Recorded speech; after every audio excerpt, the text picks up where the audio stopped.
桜舞う4月の教室で波打つ胸を弾ませながら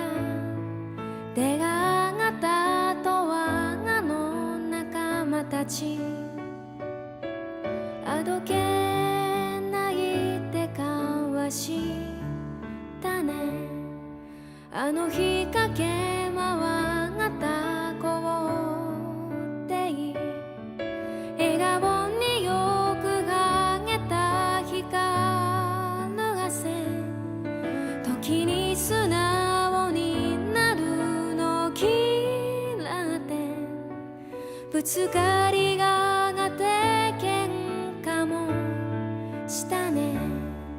放課後行った常連の店いつもの駄菓子屋忘れてないよ指切りをして交わした約束みんなきらめく日だまりの粒いつの間にか時は流れもう今日は卒業の日人はいつか旅立つものだけどいつの日にかまたどこかで会える気がするからね輝く日々を忘れないでもう開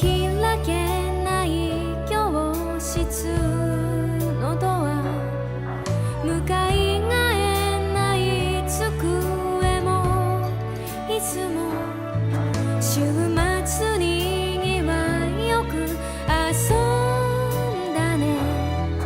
時に夢中な恋もして絶えぬおしゃべり怒られた朝泣いたあの日も覚えているよ